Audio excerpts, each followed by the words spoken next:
And with that, ladies and gentlemen, it gives me immense pleasure to announce our next session, which is a very interesting theme called Bringing Up Girls. We have with us Miss Sara Abdullah Pilot, Chairperson and Co-founder of Sequin, Miss Charu Singh, Board Member, Kisan Trust, Miss Radhika Bharat Ram, Joint Vice Chair of the Sri Ram Schools and Founder Karm for Young Indian Women, and Shaifalika Panda, Founder Basindhar and Ila Panda Foundation. To take this conversation forward, may I request Miss Priya Sehgal to kindly join us on stage. Let's have a huge round of applause for our next set of panelists who will be discussing what it means to bring up girls. Priya ji, over to you. Thank you so much, Devika. And we really have a hard act to follow. It's been an amazing session today.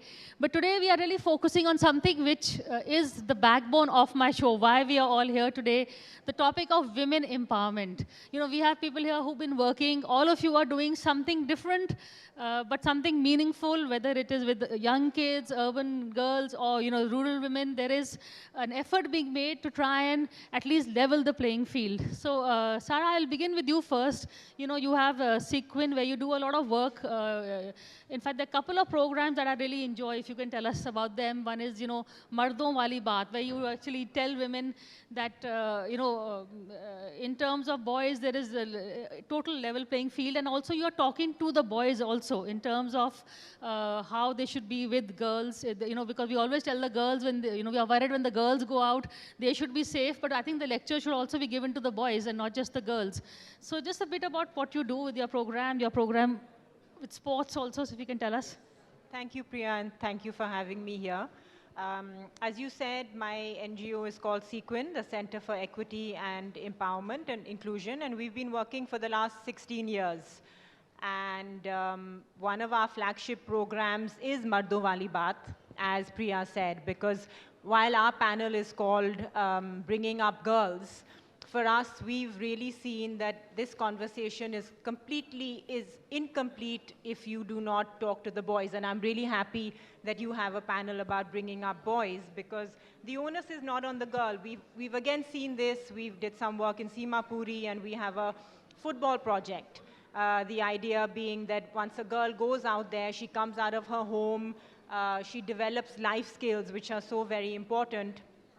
And one of these girls came to us with tears in her eyes after having done our project. And she said, you know, you taught me how to dream. You showed me where I want to go. But actually, my brother and my father are not supporting me. And so I'm feeling very lost. And that really made us step back and introspect at what we were doing.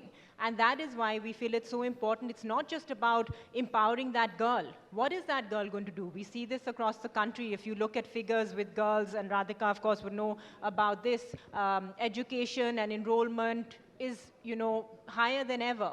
But if you look at workforce participation, the girls and the women are missing. Why is that? There is obviously a problem that has to be addressed. So we look at this in a very holistic way, where we're talking to the girls, we're working with them about life skills, mobility, going out to a public space. It was so nice to have the Chief Minister of Delhi over here with us, because we're saying that if a city is safe for a girl, if I have a daughter, which I don't, but if I had a daughter and it was safe for her to go out in the night or go to work or to go to school or to go to college, that means that that city is safe for everyone over here. So really going back to that, that making our city safe for everybody, and that we're all a part of this. In fact, that is a very important message, because we have to really talk, as I said, and as you said, not just to the girls, but to the boys as well also.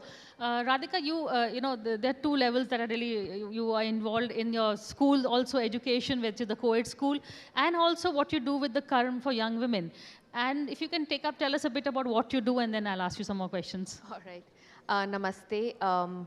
Just to build on what Sara just said, I think education is always a stepping stone to what life will unfold ahead. It is not the final. So while my girls might be getting educated, the lack of opportunity and the lack of support system actually enables them to drop out of the workforce. Unless corporates, unless work environment changes, because women are changing a lot faster, and if norms don't change, you will see women slipping through the cracks, right? So what we do at Karm is that we have a flagship program, which is the fellowship, where we make sure we provide scholarship, scaffolding, mentoring, so that these girls join the workforce. And these are first-generation learners, earning for the first time, and transformation really does happen.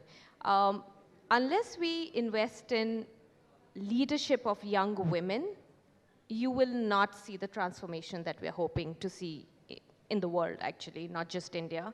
And that has been our focus. And we continue to work with a very handful of girls. We don't have large numbers because we don't believe in that. We believe in depth. We believe in holding a girl for as long as it takes that she becomes financially stable and, of course, emotionally able to negotiate at home. Because, like you said, we might try and change whatever we want to change. Unless the home environment enables her, things are not going to change. And also, one of our philosophy is that we don't need to see leadership coming from top. We need to see leadership coming from the bottom, from the grassroots. That's where transformation, systemic changes happen. So that is our focus, and that's what we do. Yeah. And Charu, grassroots is really where you do your work. You know, I've in fact been to one of your events that you organize, and I was really impressed because there was a lot of women who had come from rural areas, and you'd organized a camp with doctors, you know, issues like menstruation, issues like menopause, that they cannot talk to their husbands at home because they also, you know, the families, a lot of them are very male-dominated families. These topics are not discussed openly, but they have their issues. Who do they go to? So I really like the idea of that camp where you made them interact and have their questions answered. So if you can just tell us a bit more about the work that you do with the Kisan Trust. So, of course, the focus of Kisan Trust long term, like many other NGOs, will be to improve rural employment and generate opportunities.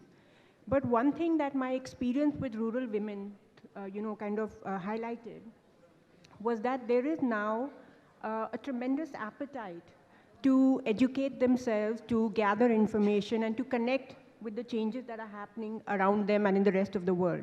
So like you mentioned, health issues in rural India, in a mixed setting, these are words that women would not even utter. You know, you would not talk about cervical vaccines, you would not talk about menstrual issues, and definitely not highlight menopausal difficulties. But when we did our talk show, we were so blown away by the level of participation by rural women. They were actively seeking out information, questioning the doctors, and that is now motivating us to explore this on a regular basis and take our effort to the cities, to the rural centers, rather than call them here. Okay. Shaifalika, you also seen, you know, again, you do a lot of work with the family Banchidharila Trust, but also you have your NGO also. If you can, you know, tell us where all do you work in, the kind of interaction you do, and a bit about what you do.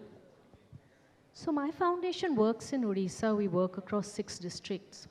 And we work on a more of a holistic approach. Because if I can just broaden this conversation for a moment, what is the issue that our girls face? They do not get their rights simply because of patriarchy and poverty. And in the rural areas, it is often the case that this systemic deprivation is normalized. Discrimination, exclusion is all sort of passed down like inheritance. Now, if we have to change that, it's very, very important that we support our girls at every stage of their life. In the early years, we talked about how it's important to have education and healthcare, life skills, capacity building for those children. Not just them, but their families, like Sara mentioned, with the boys in the family, the brothers, the fathers. But later, there are these stages of a girl's life which have immense challenges, but those are the moments of opportunity. What are those? They enter adolescence. They look at the career trajectory. Should they prioritize themselves, navigating the space of early marriages, and then, of course, motherhood.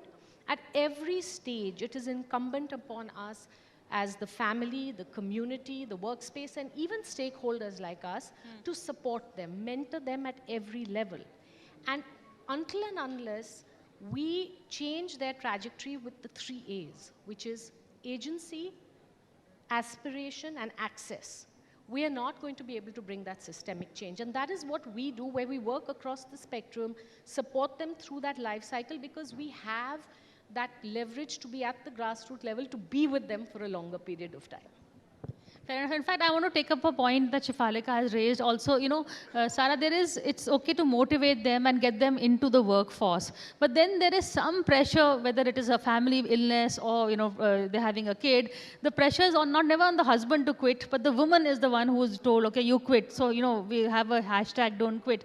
How do we keep women in the workforce saying you have the same level playing field as men? Which is why I like your Kickstart program, where you teach women for sports. Ladna sikho apne, it's like, it's the mentality that you're working on, really, isn't it?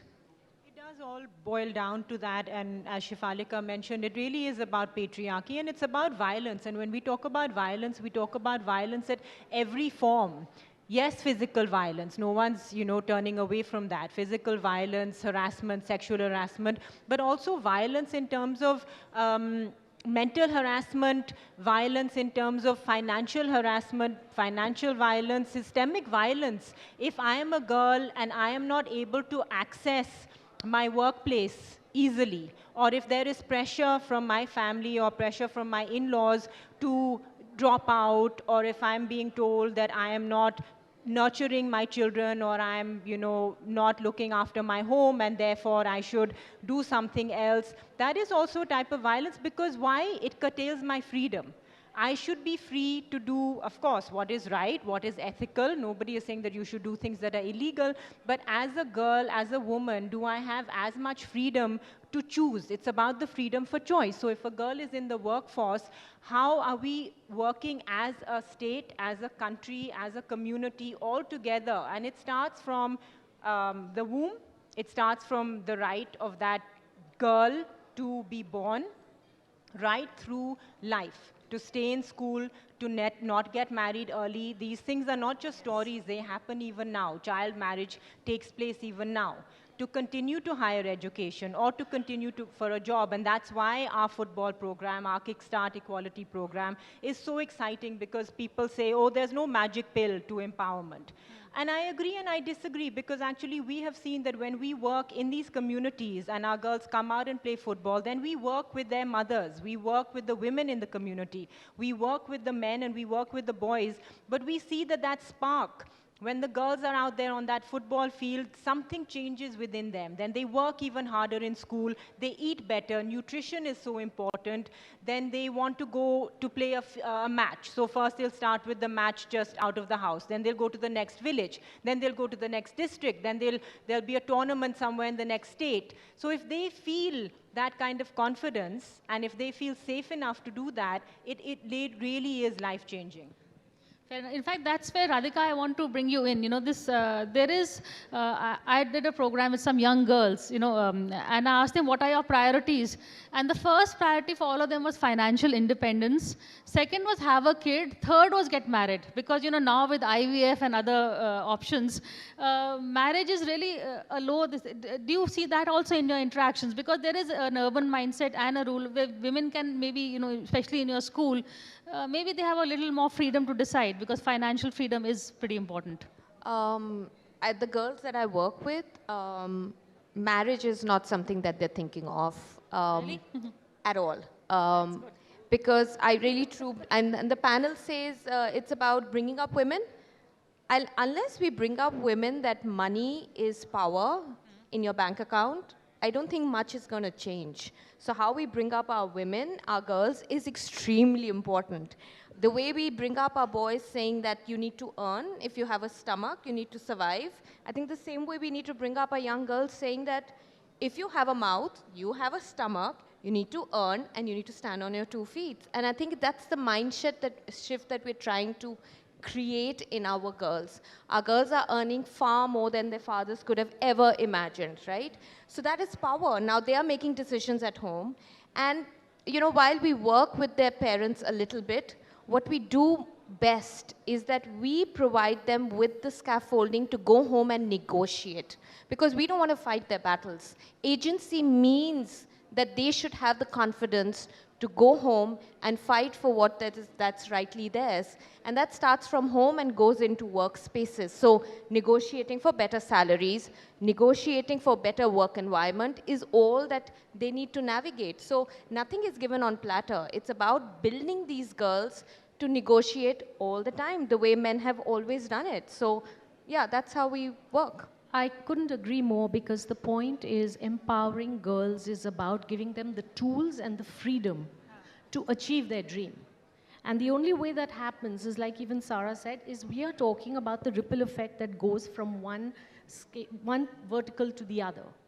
And once we have that mentoring in place, we allow them not just to navigate the system, we allow them to navigate the societal expectations, their own internalized fears, and also navigate their own identity. Which is where Charu. Yes. Yeah. I just wanted to add my 2 bit. So for women, it is important to educate, empower, give them agency, but it is so important first for people who are in leadership roles, men who are leading today, whom other people look up to be setting the right example. And the reason I say this is because I'm in a very, very traditional setup, but I had a very, very empowering experience coming from my father-in-law. Now, a senior gentleman who was in his 70s. Let me interrupt you to share a bit about Charu's background. She comes, Charu and her husband Jayan Chaudhary are, predominantly in Western UP. Chaudhary Charan Singh is her father-in-law. So there is a mindset. It's a political messaging also, and they have 3 girls, and they are battling at so many levels. I think the mindset Not that she's Chaudhary talking Charan about. Singh ji, Chaudhary Ajit Singh ji. Sorry. Yeah. My apologies. I have 2 daughters, and I gave up my work when I was having my elder daughter, but a couple of years later, I wanted to get back to work. Now, my father-in-law, my mother-in-law had already passed on. My father-in-law was pitching in 50% with me. When I would be away for work, he would help supervise the children. I don't know if I know of many other such retired politicians who would support their daughter-in-law in such a way. So that was really encouraging for me. And in urban centers, educated, influential men really have so much power to help their families reach greater heights. We often, I think, underestimate the role the fathers and the fathers-in-law and the leaders of the industry and all those sort of people can make. The roles they can play. Men certainly need to be a part of the solution. I would agree with you. Absolutely. And we need to pull them in and actually demand what we want. Actually, it also comes with having conversations which are open. Unless we have conversation, things are not going to move. So normalizing the roles or responsibilities of parenting and housework to be shared between men and women, I think is a very important thing for the future. In fact, that is the whole purpose of this show. It is a women's show, but at the end of the day, men are equal stakeholders also. So it's not just something that if women can be in the workplace, in offices, men are equally find your workplace at home also. That is really the message that is here. But thank you all for this conversation. I wish we had more time. Let's give a big round of applause. Thank you.